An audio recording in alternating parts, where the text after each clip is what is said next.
This is Martin Madert with the Witness to War Foundation. It is November 2nd, 2019, and we are in Seattle, Washington for the United States Marine Corps Vietnam Tankers Association reunion. Sir, if you could please state your name and spell it, please. My name is Francis Remkiewicz, Remkiewicz.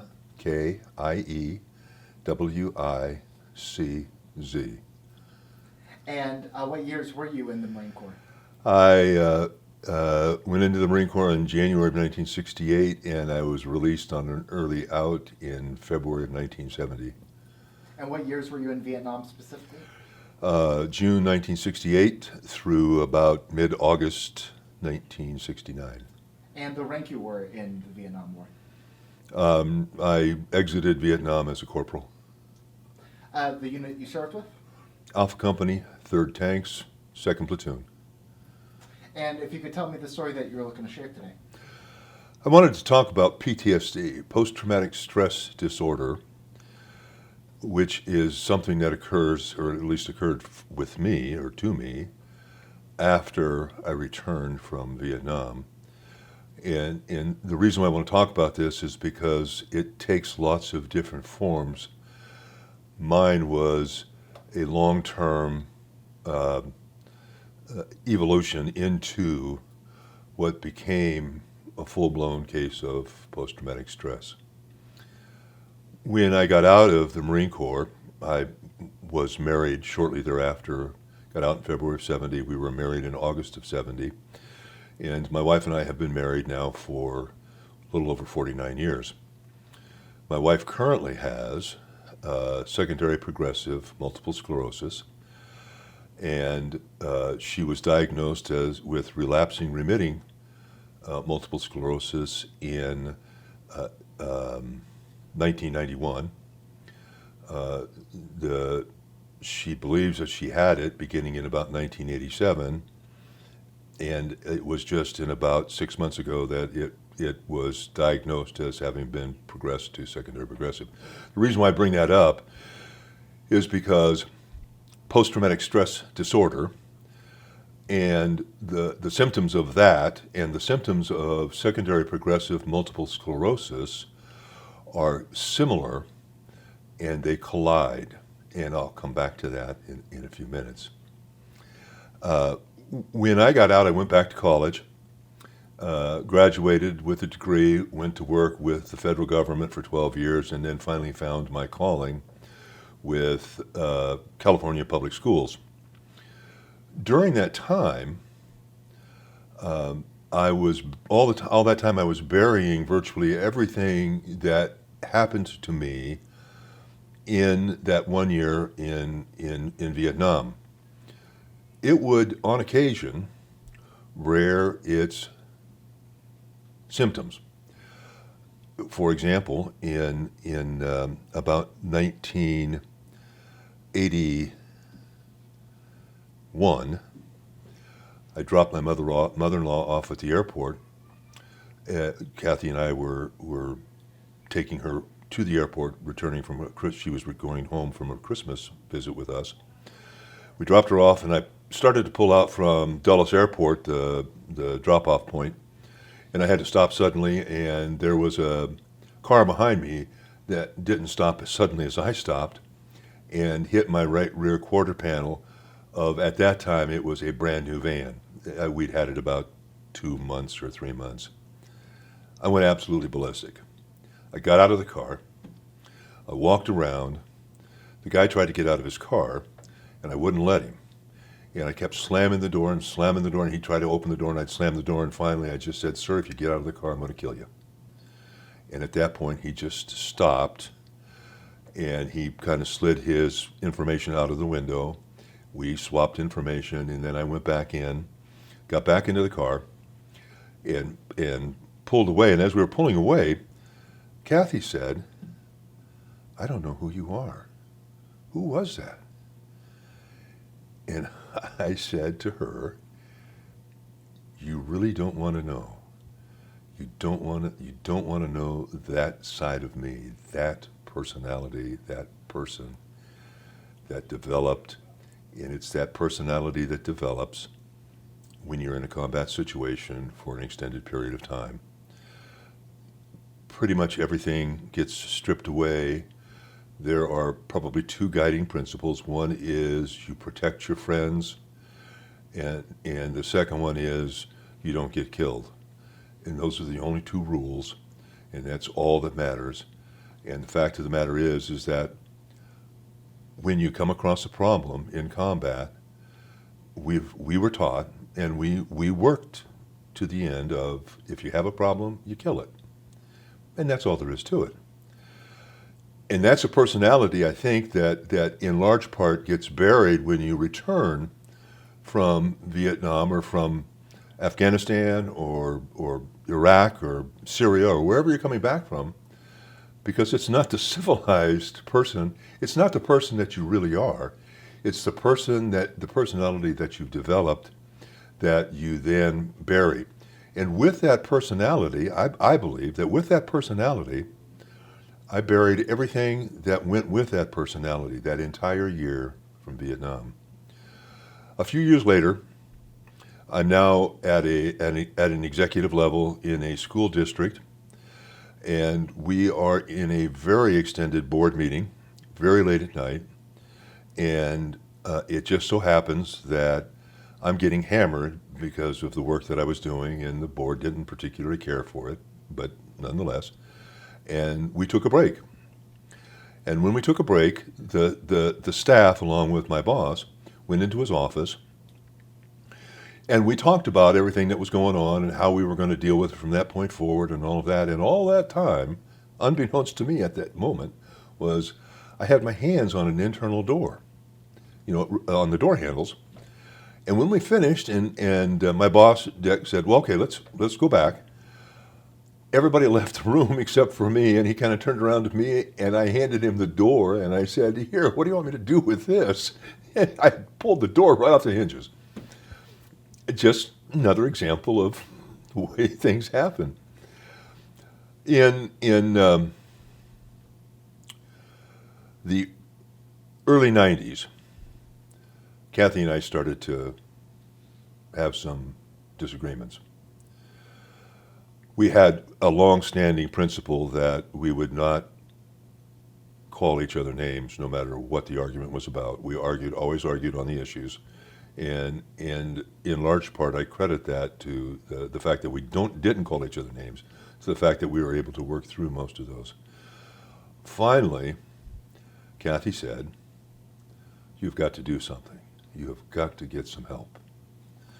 And so in 2008, I went into the VA, and the VA, first thing they did was they figured out that I had type 2 diabetes, I was Agent Orange victim and all that sort of stuff. And I took the test, the PTSD test, just because that's what they told me to do. And I guess I rated pretty highly because I suddenly found myself in a series of interviews with the Veterans Administration over PTSD. And ultimately was rated with PTSD first at 50%, now at 70%. And though I'm 100% disabled, the large majority of that is a combination of PTSD and traumatic brain injury. So all along, I was carrying this syndrome, this disorder, and it was buried most of the time until stress would happen. And when stress came out, then I would actually react to, and probably the most typical PTSD symptom is, though it's not the only one, is the flash temper, the flash anger that is uncontrollable. It's not uncontrollable, it's out of control. And if there's not some form of an intervention one way or the other, then something awful happens. And since that time, I've had an incident in Zurich, Switzerland, in which I almost pushed a grounds person over a staircase. I've had an incident in a parking lot in Livermore, California, where somebody was going to take our parking place, and I literally got out of the car and said, "No, this is our parking place." And he said, and he used a few choice words, and I said, "Okay, then why don't we get out and let's have it." Well, at that point, he just drove off, which I'm grateful for. So it comes up all the time, but I think the toughest part of this is in working with Catherine inside the family, and the reason I say that is because multiple sclerosis has symptoms similar to PTSD. She forgets things. She gets frustrated.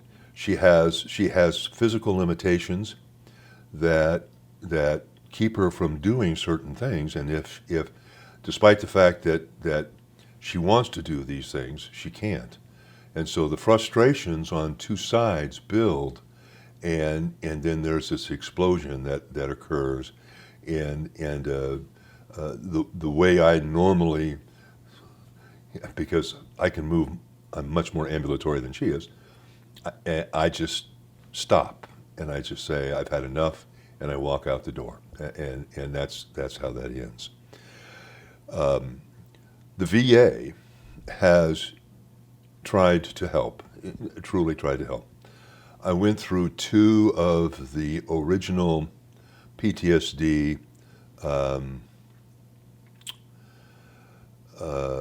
first round of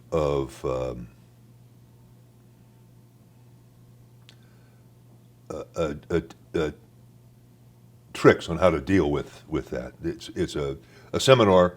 Multiple people with PTSD are in this seminar, led by a psychologist, and you learn tips and tricks on how to deal with it. And I've been through that twice. The first time it didn't take, so the second time I went through, and it just so happened the psychologist went around the circle and said, "Well, why are you here?" And my response was, "I'm here because it didn't take the first time." So I thought I'd try it again. Well, it didn't take the second time. And so for many years, I got to a point where the psychologist and my psychiatrist said, "Good enough is good enough. I'm not going to be happy, but I'm not going to be incredibly depressed all the time." What were some of the tips and tricks? Simple one is counting to 10. Another is 3 deep breaths. Another is walking away. And some of that you can do. I was in the Monterey Bay Aquarium, and it was a very crowded day, and I got into a couple of places with Kathy, because Kathy is in a scooter, and I try to keep her from getting run over, because people don't see people in wheelchairs and scooters and things, and still be able to see things. And it was just really, really crowded, and I started to get jostled. There were a lot of kids there, and I was careful with the kids. The kids, I mean, it was bothersome, but they were children, and there's lots of ways you can kind of slough that off. Then I got pushed by an adult, and that was kind of the last straw. And I kind of leaned over to Kathy and I said, "I'm sorry, but I have got to leave. If I don't leave, I'm going to go nuts and I'm going to hurt somebody." And so I walked outside. I got away from people. I was still inside the aquarium, but there's, with all crowds inside of museums and things like that, there are open spaces that you can get to. And I got to one, and I just sat down and I just relaxed for a while and let the feeling pass. So it can happen anytime. But one of the results of that is that I don't go anywhere. I come to the reunion, and I come with 2 people who kind of cover for me, who were 3 very good friends, been so since Vietnam, and they kind of come with me to protect me so that I don't go nuts. And I've had some incidents with TSAs and that kind of thing, and they've really kind of protected me from getting into some major trouble. So I'm relatively safe coming here, and when I get here, it's probably the only place that I really feel safe because of the people that are here, the experiences that they've had, the fact that it's a brotherhood and that you don't have to explain yourself. Everybody just seems to know. And in this particular group, PTSD doesn't seem to be out of the ordinary. It seems to actually run. It's a pretty common thread through tankers, and that's one of the reasons why I wanted to do this interview, is because I think it's important to us to recognize and accept the fact that that's happening, and by being able to essentially name the problem, then you can begin to look at ways in which you can fix it. And the reason why I bring that up is because I am about to enter into another series.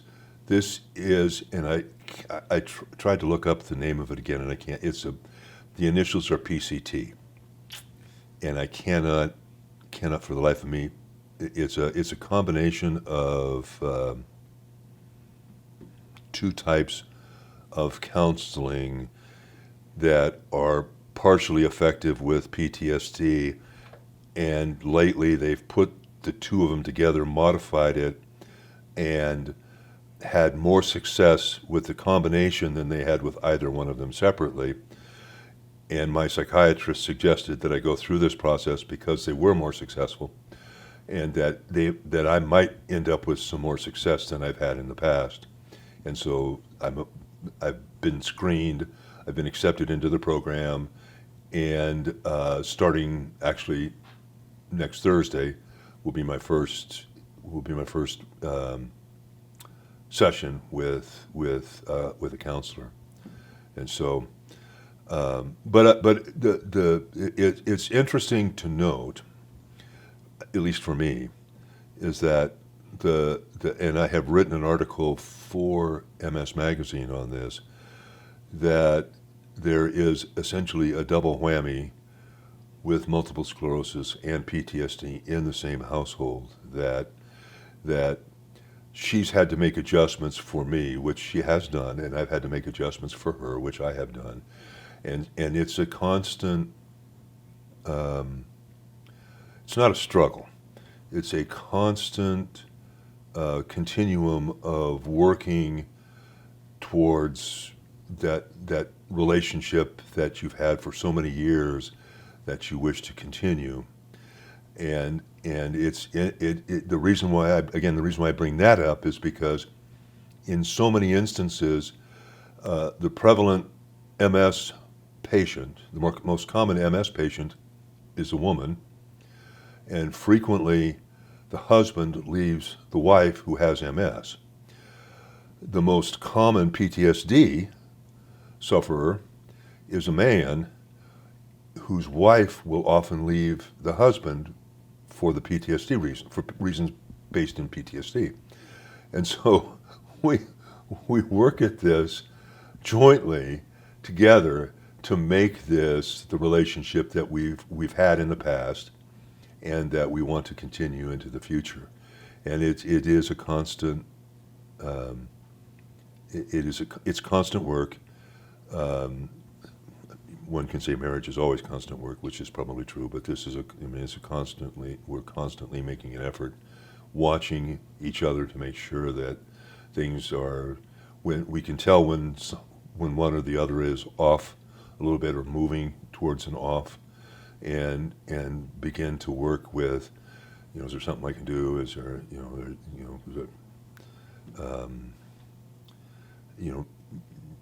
you're thinking about, well, no, I'm not going to say anything, or I'm going to make sure I'm extra careful with whatever she needs done to have it done, so that it doesn't set us at each other again. And so I think that it's not anything that's going to go away. Hers is not going to go away, and nor is mine. And so I think that the more that people talk about this, the more that people recognize that it's just, it's an illness like multiple sclerosis or leukemia or anything else, and that there are ways in which the two, the husband and wife can really make it work, but you got to work at it. It's got to be a team effort. There's no pill that's gonna get rid of what's up there, No. Are there certain triggers that you found really make your PTSD? With her, it's multiple sclerosis is hallmarked with randomness. What I mean by that is a patient, my wife, in a week can probably dress herself 3 or 4 days out of the week. The other days, she actually needs help. But you don't know which days are which.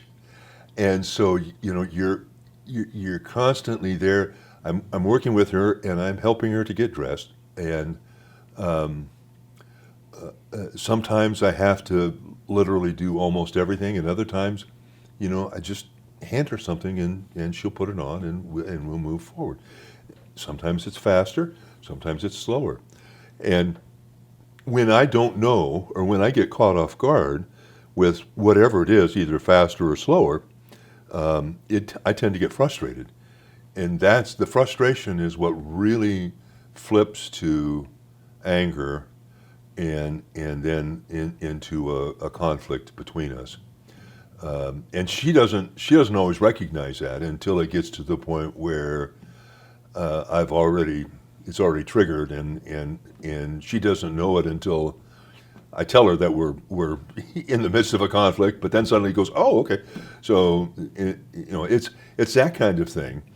With the opposite side of this is it's somewhat random with me, because I can be sitting watching a television program, and I can watch the same movie. A perfect example is I've watched Fury. Fury is a World War II story about a group of tankers that get caught up in a German in the World War II in Germany and end up actually being killed. Well, the first time I watched that, it was really kind of dispassionate, and I didn't have a problem with that. But then I watched it again. It was a whole different thing. Suddenly, I was in the picture. It felt like I was there, and she didn't recognize that, and so I'm sort of spiraling downward into this huge depression, and she thinks we're just watching a movie eating popcorn, and that caused some difficulty. So it's this randomness within the two that make it even more difficult, within the two diseases that make it even more difficult to work through those. And the randomness tends to happen in such a way so that you really, as far as I can tell, there aren't triggers that you can see necessarily. Some you can, but there are not all those triggers that you can readily see that this is going on until suddenly you're in the middle of it.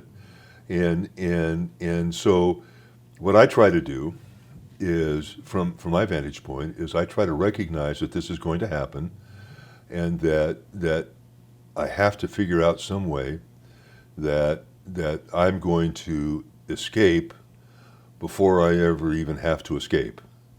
I'm looking towards an out. What am I going? I'm here. What am I going to do if we get into an argument? If we're in public, and that happens, how are we going to treat that? Try not to argue in public as best we can, but that doesn't always happen. And I'm sure that our neighbors from time to time, because I'm out back and we're out back, and I'm sure our neighbors hear it from time to time. And I'm not so sure because the neighbors don't really understand, but I'm sure they hear it. So there's all of that. and I have, along with everything else, this standard. I don't go out. I don't really go in public. When I go to a restaurant, which is pretty rare, I've got my back to a wall. I can see all the doors. I know exactly where everybody is before I sit down. And I know exactly where they're going when people come in and go out, and if they go to the bathroom and all of that. I know all of that, and I know the lay of the land almost before I sit down.